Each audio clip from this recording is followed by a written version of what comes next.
entendre dernièrement au niveau des informations nationales et régionales le problème que subissait la France à l'heure actuelle.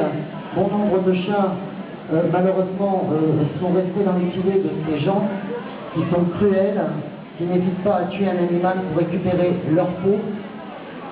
Donc on va parler de ce problème. Monsieur Baudouin, je vous demande de vous présenter. Je vous laisse la parole.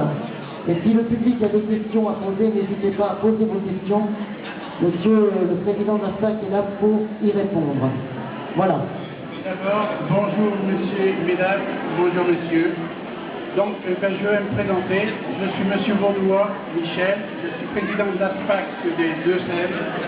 Alors ASPAC, qui veut dire Association de protection et de secours des animaux. Pas bien. Voilà. Est-ce que ça va mieux là? Plus proche? Ça va pas mieux? Oui, c'est plus proche. Ah oui, je suis pas habitué, je suis pas une vedette. Est-ce que ça va mieux là? Non, bon, ben je recommence. Bonjour à tous, bonjour mesdames, bonjour messieurs. Donc je me présente, je suis monsieur Baudouin, le président de l'ASPAC, c'est-à-dire Association de secours et de protection des animaux de compagnie et de lutte contre le vol et le trafic des chiens et des chats. On a le siège dans les Deux-Sèvres. On a quelques antennes dans des départements limitrophes aussi. Donc si je suis là aujourd'hui, c'est parce que j'ai été invité par la dame qui s'occupe de l'exposition. Et je voulais vous parler, si votre attention peut être retenue un petit peu, du problème de ce que nos animaux, aussi bien, alors je ne fais pas de différence entre les chats et les chiens, parce que ce qu'ils subissent. Actuellement, dans les Deux-Sèvres, on est à peu près, et je dirais à quelque chose près, à 1500 disparitions en 1 an et demi, 2 ans. Alors, je tiens quand même à préciser que ça ne représente que le 1/6 de ce qui disparaît réellement. Donc vous n'avez qu'à faire le calcul. On a actuellement des secteurs entiers, je dirais des quartiers entiers, qui sont rappelés, il n'y a plus de chats. Donc principalement les chats. Et il y a aussi des quartiers où il y a les chiens.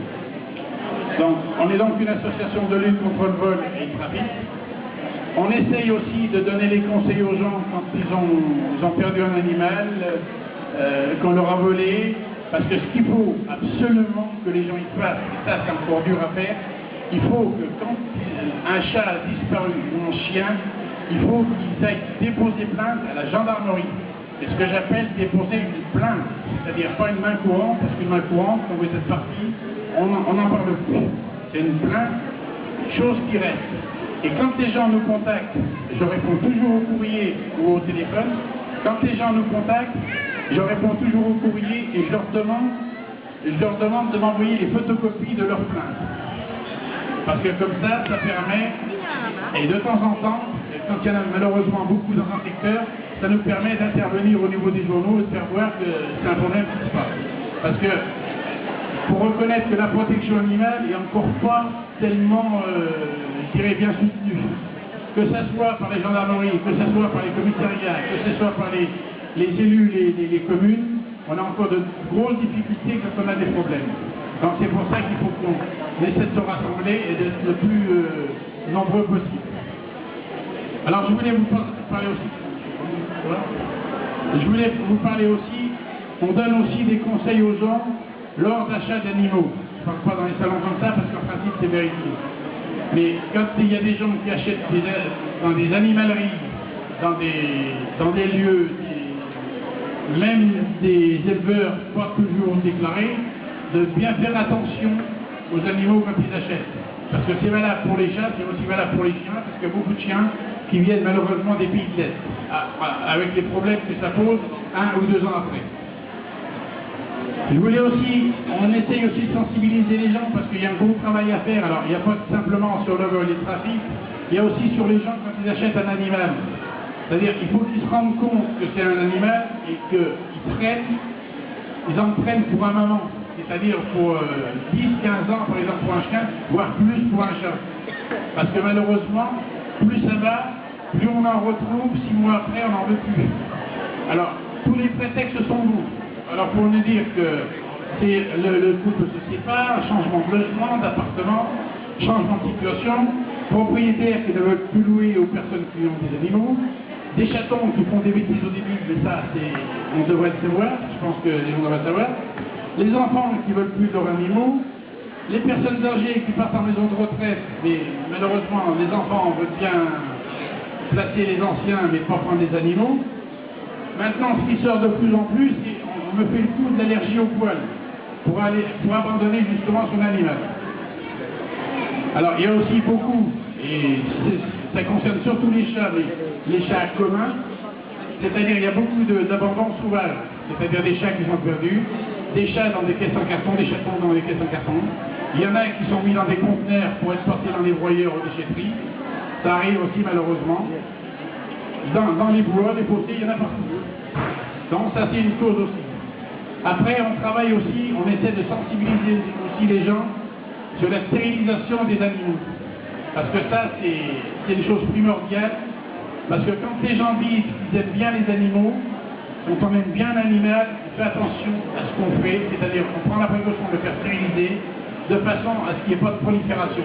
Parce qu'actuellement, si on a des problèmes avec les mairies qui frappent énormément, c'est parce qu'il y a une prolifération. Et quand on aime les animaux, on le fait stériliser comme ça on est sûr de ne pas avoir de prolifération et de changer. Non, mais c'est pas... Non, c'est pas si grave que ça. Donc, il y a ça, parce que c'est ce que je dis toujours, pensez à stériliser vos animaux et leur préparer la vie dans le bonheur. Donc, les actes de cruauté et les mauvais traitements, alors des chats qui sont fermés dans les pièces, dans des cages à lapins, parce que ça aussi on a ça. Hein? On a les tatouages aussi, on insiste aussi sur le problème d'identification, alors soit par puce électronique, soit par tatouage. Bon, je vous dirais, moi personnellement, je suis plus pour le tatouage. Alors, s'il y a des divergences, je pourrais dire pourquoi. En tant qu'association, ça nous pose des problèmes. Problème, parce qu'on a aussi de plus en plus d'abandon et de plus en plus de chats à placer, de chats et de chiens. Donc, qui ont eu des problèmes. Il y a un certain laxisme que je vous ai dit tout à l'heure des autorités, gendarmerie, DSB, police, commune, etc. Donc c'est en se manifestant massivement qu'on peut enrayer ces choses-là. Parce que dans le département des Deux-Sèvres, on a commencé à être connu, on a moins de difficultés que dans d'autres départements. Les communes, je pense que les communes, il faudrait les sensibiliser, on essaye aussi de notre côté, de les sensibiliser que quand, plutôt que de faire du frappage sauvage, en faisant venir Capture France qui prennent les animaux, après on ne sait pas où ils vont, à mon avis ils sont euthanasiés. Et en plus en faisant du captage comme ça, on risque de capter le chat de la personne du voisin d'à côté qui lui malheureusement n'a rien à faire. Juste il s'est promené là.